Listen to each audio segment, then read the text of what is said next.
D.Gray-man has a really complicated history, but growing up, it was one of, if not my favorite shonen series at the time. One Piece who, Naruto where, Bleach what? This was my top pick for a minute until like a lot of stuff happened. The first major hiccup that the show had was when the writer Hoshino ended up being into some legal battle with like somebody that she used to work with. There was a new power that was introduced that looked very similar to like the series that she used to like be an assistant on, so that person was like, hey, that's plagiarism. Because of that issue, D.Gray-man went on a big hiatus. Now, I was much younger at the time. I didn't keep up to see like, was it actually plagiarism or not? But when the series finally came back, that power had changed. Fundamentally still the same for the story, but it just looked different. Then we're just getting the D.Gray-man story again. You know, all is well and good until she ends up hurting her hand this time. So now the show goes on another hiatus. And I think at this point, it was just no longer even in Shonen Jump because it was away for so long. By the time it came back, it went from having a more original art style like this to looking a little more stock standard. And I'm not saying this is a bad thing. Objectively, the art is amazing. No one can disagree there. But I think it's a phenomenon that's called like Barbie face syndrome, where everybody has like a similar face, but just like their hair and other aesthetics are different. Before D.Gray-man ended up coming back, the characters like had more originality to their individual looks, but now they kind of look like, oh, you know,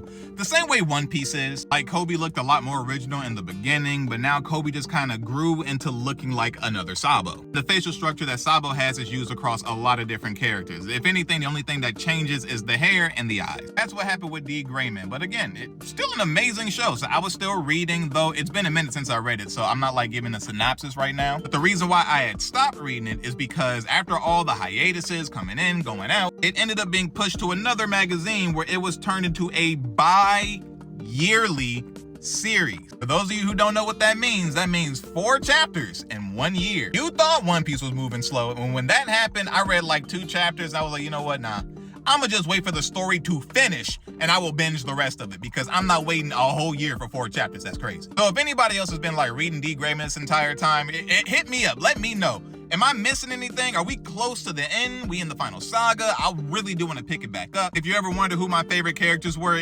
funny enough, these 3 characters right here, Alan, Road, and Tiki. Power system of this show is probably one of my favorite power systems, like period. So much so that when I ran a web form back in the day, I made a power system on it that was based off of D.Gray-man. Scratch that, it wasn't based off of it.